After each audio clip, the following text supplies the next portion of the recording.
A stubborn woman is not easy.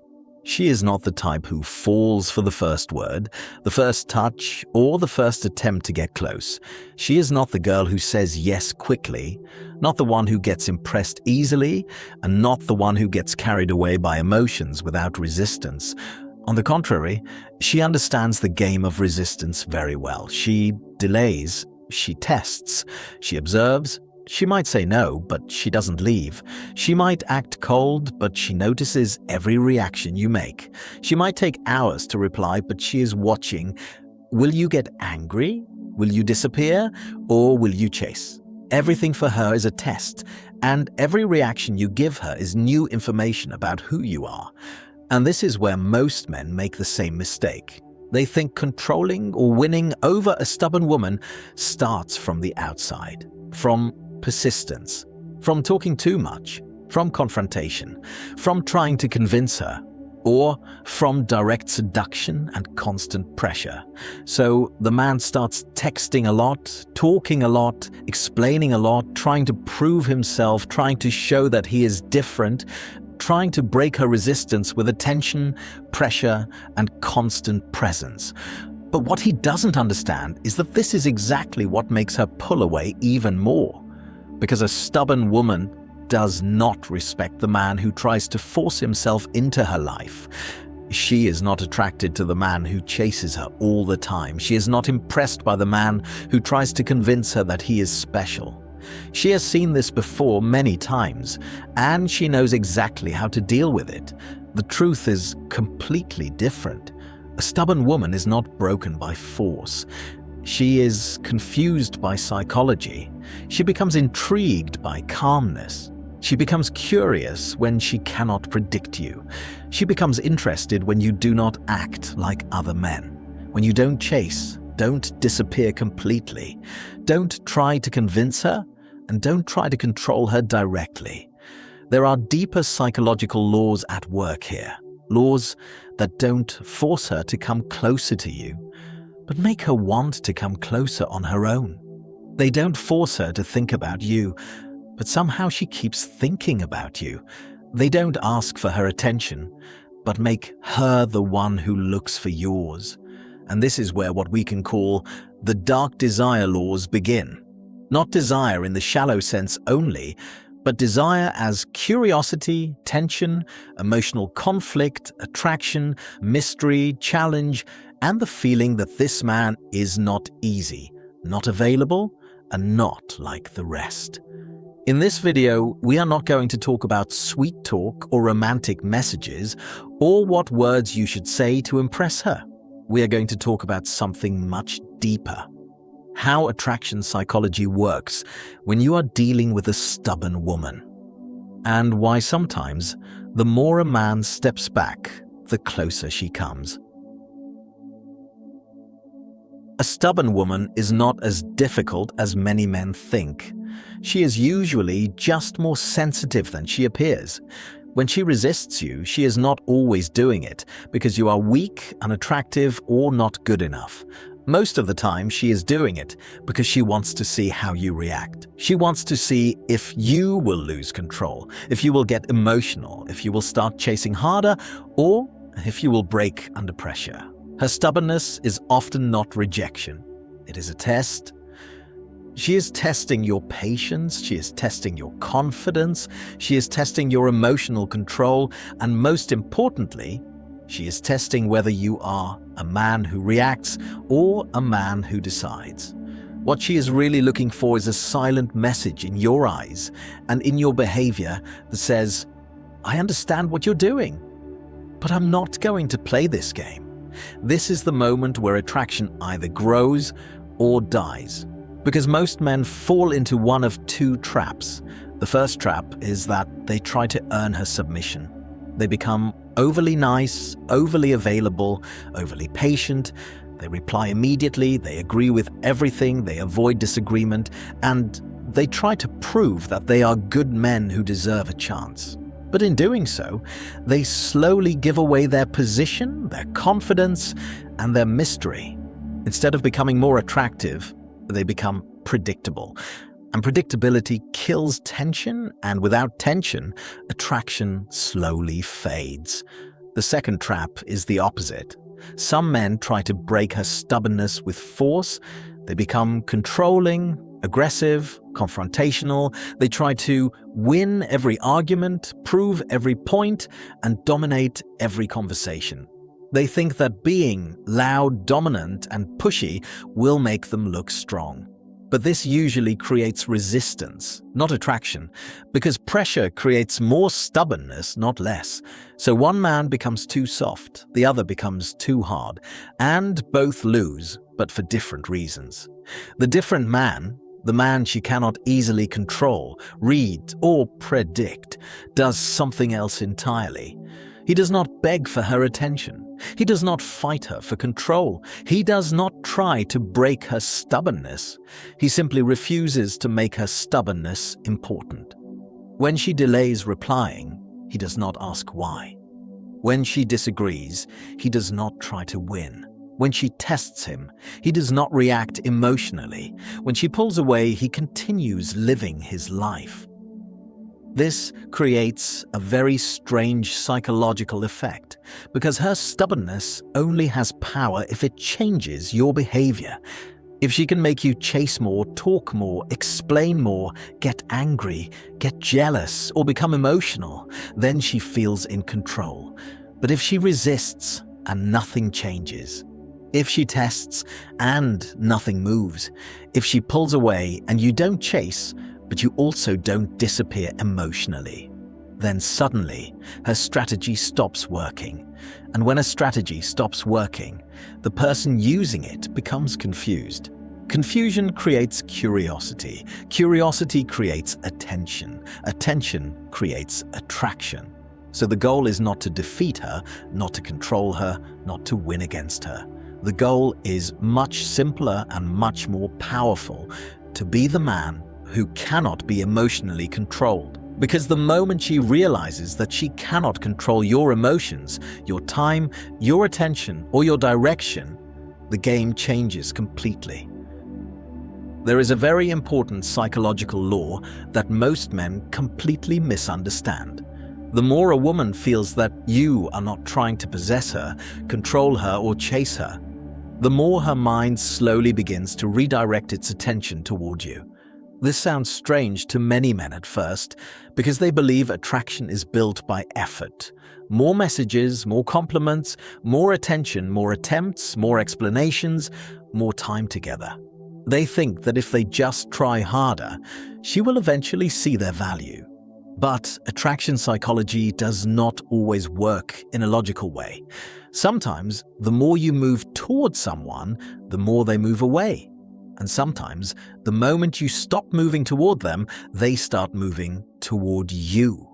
When a woman notices that you are not chasing her like other men, something very interesting starts happening in her mind.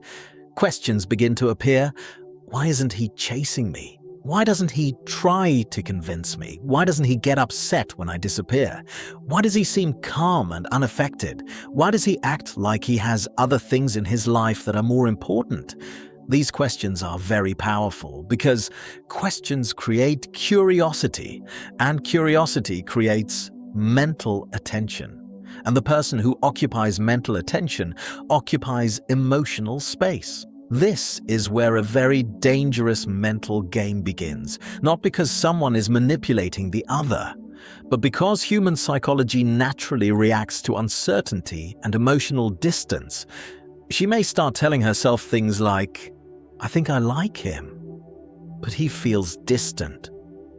I get annoyed by him sometimes, but I keep thinking about him. I don't understand him, but I want to. He's different, and I don't know why." Now you are no longer just another man giving attention. You become a puzzle, and the human mind hates unfinished puzzles. This is what we call reverse attraction. Instead of you trying to get her attention, she starts paying attention to you. Instead of you trying to start conversations, she starts finding reasons to talk to you. Instead of you thinking about what to say next, she starts thinking about why you are different.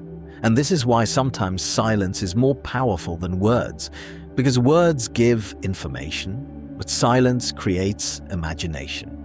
Words answer questions, but silence creates questions.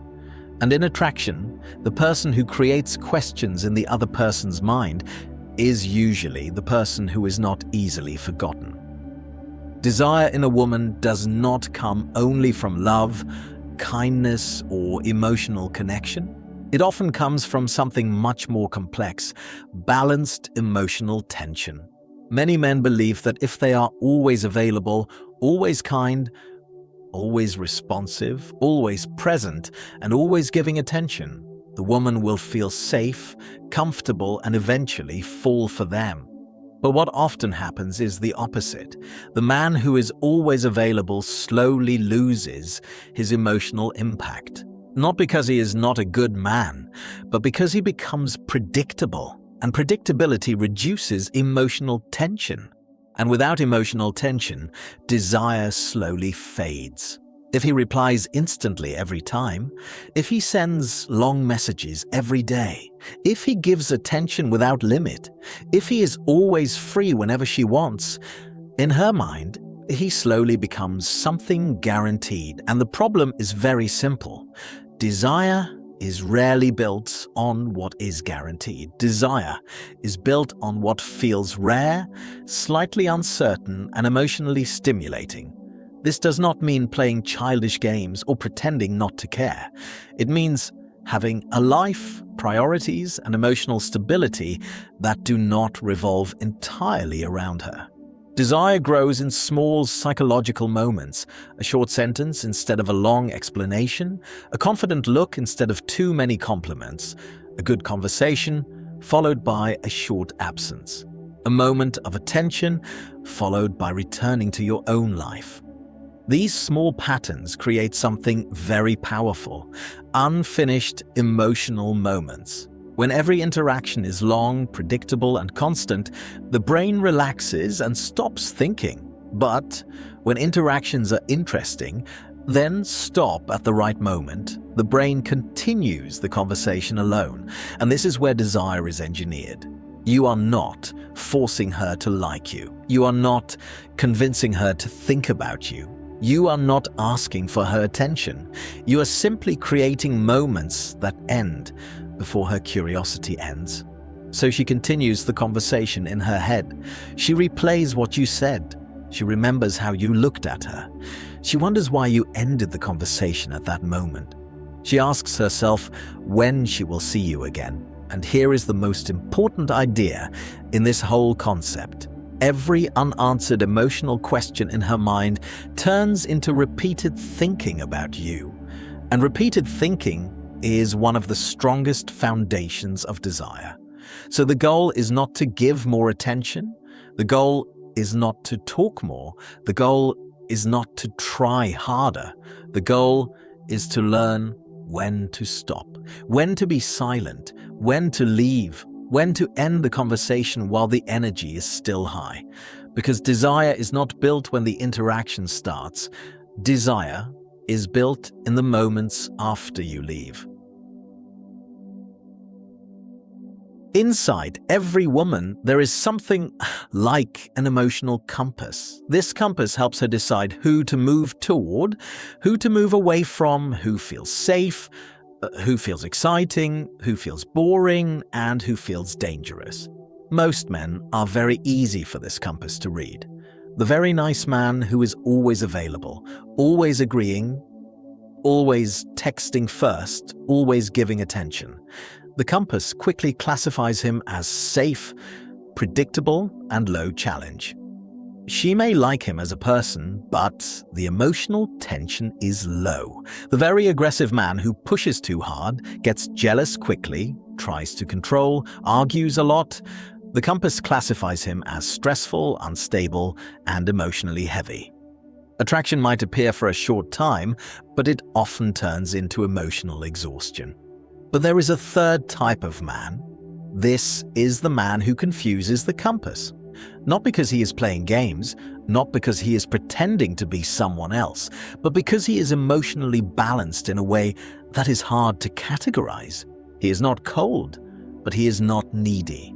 He is not distant, but he is not always available. He is kind, but he is not trying to please. He listens, but he does not overshare. He can disappear for a while, then come back like nothing happened. He can be warm in one moment and focused on his own life in the next. So, her emotional compass cannot easily decide. Is he safe or exciting? Is he interested or independent? Is he staying or leaving? Is he easy or difficult? And when the brain cannot classify someone easily, it starts paying more attention to them. This is where something very important in psychology appears, something called cognitive dissonance. Cognitive dissonance happens when the mind feels two opposite things at the same time and cannot easily explain them. For example, she might think, "He's clearly interested in me, but he doesn't chase me. He's confident, but he is very calm. He is kind to me, but he can disappear for days. I feel comfortable with him, but I also feel nervous around him. I think I understand him." But then he does something unexpected. When the mind experiences these mixed signals, it tries to resolve the contradiction. And to resolve the contradiction, it starts thinking more and more about the person. She starts analyzing your words, your messages, your timing, your eye contact, your tone, your reactions, your silence. You become mentally interesting, not just emotionally available. And here is something very important. People are not obsessed with what they fully understand. People are often obsessed with what they cannot fully figure out. The man who tells her everything, explains everything, texts all day, and is emotionally completely open from the beginning. She understands him very quickly. There is no mystery, no puzzle, no emotional challenge. But the man who is clear in his values, calm in his behavior, independent in his life, and emotionally controlled, yet still shows interest without chasing, this man creates emotional contradiction. He is there, but not fully. He cares, but he is not dependent. He is interested, but he is not chasing. He can stay, but he can also leave. And this combination is very powerful because it sends one deep psychological message. This man has a life that does not depend on me. And strangely, this is one of the things that can make someone want you more, not less. Because when your life does not revolve around her, she starts wondering where exactly she fits in your world. And once someone starts wondering about their position in your life, they start investing emotionally, even if they don't realize it. This is what we call emotional compass confusion. You are not trying to manipulate her feelings. You are not trying to play hot and cold in a childish way. You are simply not making yourself completely predictable, completely available, or completely easy to read. You are calm, you are respectful, you are present, but you are also independent, busy, emotionally controlled, and not afraid of distance. And sometimes, the feelings that are not fully understood are the feelings that last the longest. All of these ideas, techniques, and psychological dynamics we talked about do not work if one very important thing is missing. And that thing is a stable psychological center. Because the man who succeeds in this dynamic is not acting a role. He is not pretending to be mysterious. He is not memorizing lines to say. He is not using tricks or manipulation. He simply lives with a certain inner calm. Real psychological power does not come from what you say. It does not come from how many messages you send. It does not come from trying to look confident. It comes from emotional stability, from the feeling that you are okay with or without her. This is very important. Because women, like all people, are very sensitive to emotional dependence. They can feel when a man's mood depends on her replies, her attention, her approval, or her presence. And the moment a man becomes emotionally dependent, the balance of power changes. He starts waiting more, thinking more, overanalyzing more, explaining more, trying more, and slowly, without realizing it, he gives away his emotional position. But the man with real psychological power is different. He enjoys her company, but his life does not stop without her. He likes talking to her, but he is not waiting all day for her messages. He is interested, but he is not obsessed. He cares, but he is not afraid to walk away. This creates a very strong emotional signal. It tells her, this man chooses me, but he does not need me to feel complete. And being chosen is always more attractive than being needed. The man with a stable psychological center does a few things very differently. He does not beg for attention. If she disappears, he continues his life. If she delays replying, he does not send 10 messages. If she disagrees, he does not try to win every argument. If she tests him emotionally, he does not react immediately. He gives space, he takes space, he is comfortable with silence. He is comfortable with distance, he is comfortable with uncertainty. And comfort with uncertainty is a sign of emotional strength. Weak men need constant reassurance. They need constant replies, constant attention, constant emotional confirmation. But strong men can live in the unknown for a while without panicking, and this alone changes how people see you. Because emotional stability is rare. Calm confidence is rare. A man who does not chase, does not beg, does not over-explain, does not try to impress everyone, this man automatically feels different. His presence becomes a message. The way he speaks slowly becomes a message. The way he is not in a hurry becomes a message. The way he can end a conversation and leave becomes a message. The way he does not react to everything becomes a message. He does not need to say, "I am confident." People feel it. He does not need to say, "I am busy." People see it. He does not need to say, "I am important." His time, his boundaries, and his calm behavior say it for him. And this is why some men leave a strong impact, even if they do not talk much, do not text much, and do not try very hard. Because people do not remember the person who talked the most. They remember the person who made them feel something they could not fully explain. And that is real psychological power. Not controlling others, not manipulating emotions, but controlling yourself so well that your presence alone changes the emotional atmosphere around you. And that is why sometimes a man's impact stays in her mind even after he disappears. Because she does not only remember what you said, she remembers how she felt when she was around you. In the end, controlling a stubborn woman does not mean breaking her. It does not mean forcing her, dominating her, or winning every argument. Real control is something much quieter and much deeper than that. It means reaching a point where her stubbornness no longer affects your behavior, your mood, or your decisions. It means you stay calm when she resists, you stay balanced when she tests you, and you stay focused on your life, whether she moves closer or further away. When you reach this point, something very interesting starts to happen. She begins to reevaluate herself, not because you forced her to change, not because you argued with her, not because you tried to control her, but because she realizes that her usual methods do not change you. She realizes that you are not reacting like other men. You are not chasing when she pulls away. You are not getting angry when she tests you. You are not trying to convince her all the time. You are not trying to win her approval, and this creates a very powerful psychological shift.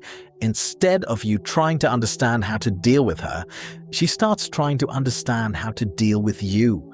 Instead of you trying to get closer, She starts closing the distance. Instead of you trying to prove your value, she starts trying to understand your value. And this is the moment where attraction changes completely. It is no longer a surface-level game of messages, compliments, and attention. It becomes something deeper, psychological attachment. Because people often become attached not to the person who gives them everything easily, but to the person who makes them discover new sides of themselves, the person who challenges their emotions, the person who makes them think, feel, question, and grow. So in the end, the goal was never to break her stubbornness. The goal was to become a man whose emotional stability, calm presence, and independent life make resistance useless. And when resistance becomes useless, connection begins.